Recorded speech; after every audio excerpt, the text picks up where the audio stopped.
नीतीश कुमार के UPA convener बनाए जाने की बात, ये क्या कह गए विधायक सुधाकर सिंह।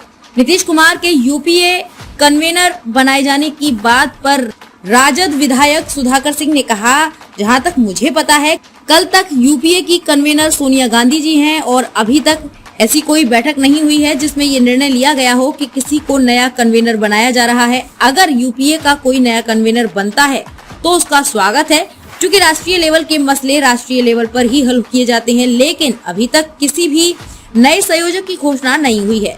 नीतीश कुमार के संयोजक बनाया जाता है तो बिहार को थोड़ा फायदा होगा, लेकिन अगर कोई यूपीए का नेता ही अगर यूपीए का नेतृत्वकर्ता बनता है तो उसका ज्यादा असर होगा। लेकिन अगर कांग्रेस नीतीश कुमार को यूपीए का संयोजक बनाता है तो बिहार के लिए गौरव की बात है। जेडीयू के राजद विधायक ने बहुत छोटी पार्टी बताया, कहा ये राज्य स्तरीय बहुत ही छोटी पार्टी है, इससे देश को बहुत फर्क नहीं पड़ेगा। मैं सभी नेताओं को कहूंगा कि मिलजुल कर विपक्ष की लड़ाई को आगे बढ़ाना चाहिए। सभी के अपने जनाधार हैं, सभी के अपने अस्तित्व हैं, इसलिए सभी को मिलकर प्रयास करना चाहिए। नीतीश कुमार दिल्ली दौरे पर विपक्षी एकता को मजबूत करने के लिए गए हैं, ये बात सभी को पता है, लेकिन नीतीश कुमार के मंत्री अशोक चौधरी को ये बात मालूम नहीं है कि नीतीश कुमार दिल्ली क्यों गए हैं।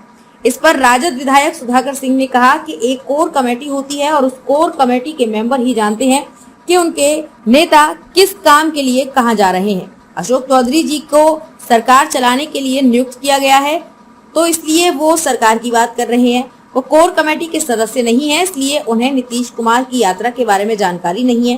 प्रधानमंत्री नरेंद्र मोदी पर आरोप है कि वो अदानी और अंबानी के फ्रंट रनर हैं और ये आरोप कई लोगों ने लगाया है, तो क्या वो इसे मानते हैं? ऐसे ही प्रधानमंत्री अगर किसी विपक्ष के नेता के बारे में कुछ बोलते हैं तो वो उनका व्यक्तिगत धारणा है। बिहार एक बड़ा राज्य है, जो प्रधानमंत्री है और प्रधानमंत्री बनना चाहता है वो तो बिहार को गंभीरता से लेता है। वैसे भी बिहार गुजरात से ज्यादा महत्वपूर्ण राज्य है। जीतन राम मांझी आज गृह मंत्री अमित शाह से मुलाकात करेंगे। इस पर राजद विधायक सुधाकर सिंह ने कहा कि अभी तक उनकी पार्टी की तरफ से कोई भी आधिकारिक बयान नहीं आया है कि वो अमित शाह से मुलाकात करने क्यों जा रहे हैं। वो राज्य के मुख्यमंत्री रहे हैं और हो सकता है कि बिहार के विकास के संबंध में मुलाकात करने जा रहे हों, ये मेरा मानना है। होती है जिसको कोर कमेटी बोलते हैं, वो कोर कमेटी के लोग ही जान पाते हैं कि हमारे आदरणीय नेता किस काम के लिए कहाँ यात्रा कर रहे हैं। अशोक चौधरी जी को सरकार चलाने के लिए नियुक्त किया गया है, तो इसीलिए वो सरकार की बात कर रहे हो। सर एक बात और, एक खबर और है कि आखिर पूरे टीवी चैनल से लेकर हर मीडिया हाउस, मैंने कहा कि अशोक चौधरी के बयान का संदर्भ खोजिएगा, तो संदर्भ में मैंने कहा कि वो कोर कमेटी के नीति निर्धारक बॉडी के सदस्य नहीं है, इसीलिए उनको यह जानकारी नहीं हो। मुझे भी पार्टी में बहुत सारी बातें जानकारी में नहीं होता है कि क्या हो रहा है, लेकिन हम जब अपना पक्ष रख रहे होते हैं तो एक राजनेता के तौर पे, एक बिहार के नागरिक के नाते, एक राजनीतिक कार्यकर्ता के नाते हम अपने पक्ष को रखते हैं। ठीक, अशोक चौधरी ने उसी तरीके से अपने पक्ष को रखा है। मैं नहीं मानता कि पार्टी के वो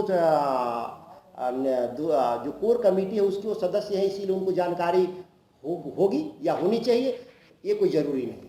तो सर ये कोई उनका बयान नहीं देखा और उनके कोई अधिकृत प्रवक्ताओं का बयान नहीं है कि वो क्या करने दिल्ली जा रहे हैं अमित शाह जी से। हो सकता है कि राज्य के विकास के लिए, चूँकि वो पूर्व मुख्यमंत्री रहे हैं, तो राज्य के विकास के लिए किसी एजेंडे पर किसी विषय को बात करने जा रहे होंगे, जो मैं अनुमान लगा रहा हूं। और इसके मीडिया के नज़र में उनका राजनीतिक अर्थ हो सकता है अलग, लेकिन मेरी मान्यता ये है कि वो राज्य के पूर्व मुख्यमंत्री हैं, तो गृह मंत्री से गए होंगे कोई बिहार के विकास से संबंधित कोई मसले को बातचीत करने के लिए, जब तक कि उनके कोई अधिकृत बयान नहीं आते हैं कि वो क्या चाहते हैं। जहाँ तक मैं कल तक देखा हूँ, वो यूपीए के जो कन्वीनर हैं सोनिया गांधी हैं अभी तक, और यूपीए की कोई बैठक अभी नहीं हुई है जिससे ये संकेत मिले कि कोई दूसरा कन्वीनर बनने जा रहा है। अगर यूपीए कोई कन्वीनर तय करता है नया, उसके लिए भी स्वागत है, क्योंकि राष्ट्रीय स्तर के मसले तो राष्ट्रीय स्तर पर ही सुलझाए जाएंगे। लेकिन जिन बातों की आप चर्चा कर रहे हैं, अभी तक यूपीए की अधिकृत बैठक नहीं हुई है और उसके द्वारा कोई अभी नए संयोजक की घोषणा नहीं हुई है। लगता है कि नीतीश कुमार यदि यूपीए मजबूत होगा, बिहार जैसे राज्य में थोड़े बहुत असर बढ़ेंगे। स्वाभाविक है, जिस राज्य का नेता क्योंकि रीजनल पार्टी राज्य स्तर की ही पार्टी होती है, किसी भी राज्य के विस्तार में उस संगठन का महत्वपूर्ण भूमिका होगा। तो ये एक ऐसा काल्पनिक सवाल है जिससे क्या फ़ायदा होगा और क्या नुकसान होगा। अगर बिहार के रूप में फ़ायदा होगा तो अन्य राज्यों के रूप में कितना फ़ायदा होगा नहीं होगा, ये आकलन हम पटना से नहीं कर सकते।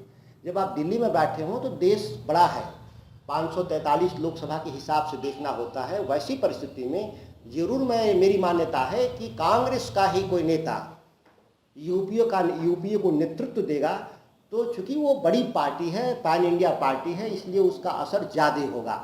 अगर यूपीए निर्णय लेता है कि नीतीश कुमार जी को ही संयोजक बनाना है तो बिहार के लिए गौरव का विषय है, खुशी का विषय है। आदिवासी क्षेत्रों में तो काफी असर पड़ेगा नीतीश कुमार बनते हैं, यूपी, बिहार, झारखंड, पंजाब। ये बात मैंने कहा काल्पनिक बात है कि क्या असर पड़ेगा राज्य के बाहर। इसलिए मैं कहता हूँ कि एक बहुत छोटी पार्टी है, एक राज्य स्तरीय बहुत छोटी पार्टी है, और उसके आधार पे मैं ये नहीं कह सकता कि बहुत असर होगा देश की राजनीति पर।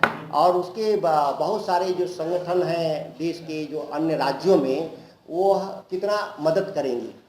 सभी लोगों को मैं यही कहूँगा कि सामूहिक रूप से, मैं किसी भी पार्टी के राजनेता को मैं मानता हूँ कि सामूहिक नेतृत्व के जरिए राजनीति को और विपक्ष के लड़ाई को आगे बढ़ाना चाहिए। सभी का अपना स्टेक है, सभी के अपने अस्तित्व हैं, सभी के अपने संगठन हैं, सभी के अपने जनाधार हैं। सभी लोग को सामूहिक रूप से इसको प्रयास करना होगा।